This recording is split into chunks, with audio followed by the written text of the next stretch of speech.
The lockdown brought us closer. Tales of COVID-19. Before our first lockdown in March 2020, I hardly knew my neighbors even by name. I've always had this app called Mind Your Business virtually installed on my modest Samsung J3. I mostly knew my neighbors by their faces and their routines of who worked 5 or 6 days a week, when they did their laundry and things of that nature. We did exchange greetings whenever life gave chance for our paths to cross on a particular day. Once in a while, unintendedly, we would have a conversation or two about life and its blessings or misgivings. Sometimes we shared our views on the political mismanagement of this country. But on the bottom line, we were distant acquaintances. We never entered each other's houses or discussed what food each of us ate or anything too personal any friendly neighbors would share. And then came a lockdown that tied everyone home for almost 24 hours a day, week in, week out. If any of us was enjoying the lockdown or taking a hit for its adverse effects, most of which were financial and psychological due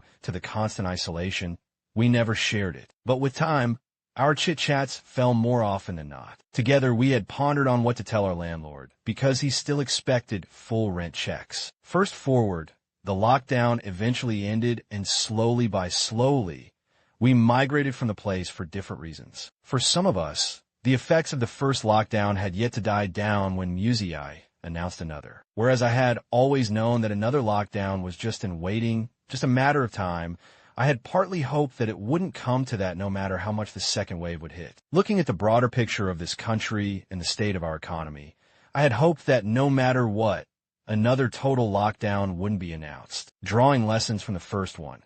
People lost jobs, people lost businesses, and yes, people lost lives, and will continue to lose them as long as the rules of nature on life and death remain the supreme law. For those that had lost jobs and businesses, most of them were still trying to find a safe haven.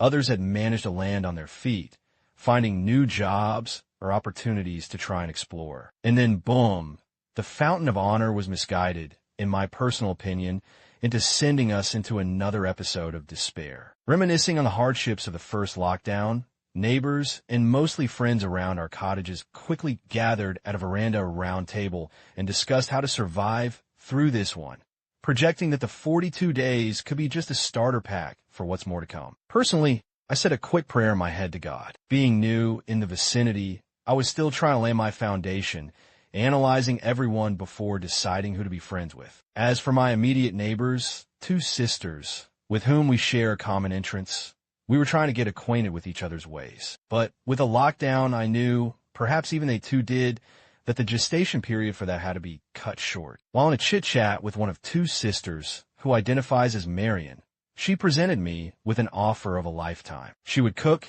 and we share the meals, and my role was simple: to contribute towards the buying of food and other common resources for as long as the lockdown lasted. For a person that finds hard time cooking, doing utensils and all, I was definitely in for this, albeit none of us knew what the lockdown had in stock beyond the first 1 month. Will I still be in position to afford my contributions? Will it be extended after the 42 days?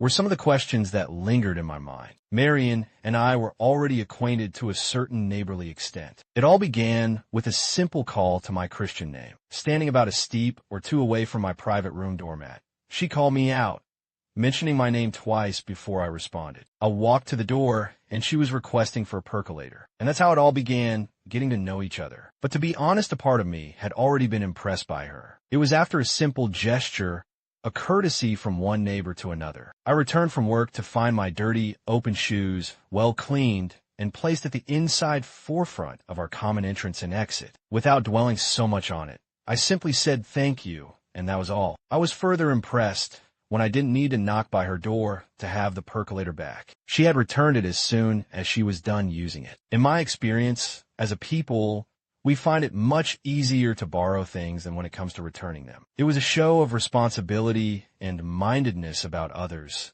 a quality not so easy to come by. Yes, even the little things matter. A day or 2 later, I was out melting my stomach fats off with a routine kick of a cheap ball around the common compound when she called my name again. She does pronounce it well, by the way. I paused my run to listen, and she was asking whether I have a flash drive. Yes, I did. She borrowed it, wanted to watch a movie on her TV that provided a louder volume that her laptop could avail. Unlike the case with the percolator, she hadn't returned it yet by my bedtime, which is oddly often after 2 a.m. in the night. Was I concerned about it?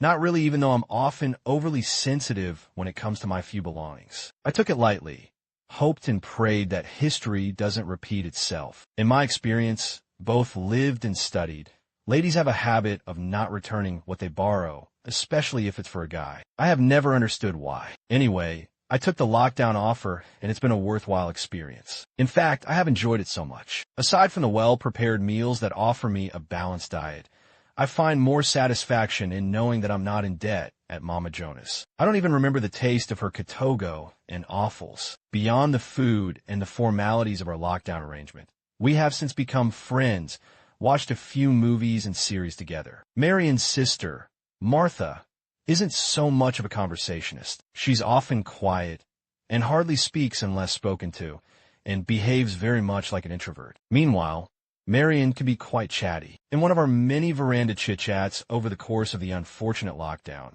during a power blackout that went on for hours, I asked her about what her life aspirations are. She says, and I quote, "My aspirations are very simple. I want to have a big TV in my living room, a modest house of 3 bedrooms for the 2 children I always ask of God, a boy and a girl, out of a caring man, a husband. I want to work hard and afford some savings while also being able to support my folks back in the village without constraining Tadawabana, my husband, and contribute something annually towards charity. I know, and although I can't say I will be perfectly ready for all life's hills and valleys, I hope, pray, and continuously envision that my husband, whoever he's eventually going to be a good, caring man and respectful," she added. "What if he cheats on you while in the marriage?" I asked, seeking out her general perspective and opinion on a matter as such that often leaves many up in arms. Well, I wish I had the perfect answer for a reaction to that, but I don't. I can only hope that it doesn't happen, or if it eventually does, I won't come to know of it. We only have the Most High to thank for the lockdown was partially lifted. But deep down, I'm praying as well as planning to request that our little food arrangement continues. Hi, everyone. This is Robert K. Circles. Thank you so much for tuning into the podcast today. I really appreciate you taking the time to listen. I hope you enjoyed this story. If you did, I'd be incredibly grateful if you could take a moment to subscribe to the podcast so you don't miss any future episodes. Give us a like on your favorite podcast platform. Leave a comment letting us know what you thought. We love hearing your feedback. And if you know someone who might enjoy the show, please share it with them. Your support means the world to me and helps us reach more listeners. Thanks again for being a part of the Robert K. Circles community. Until next time, take care.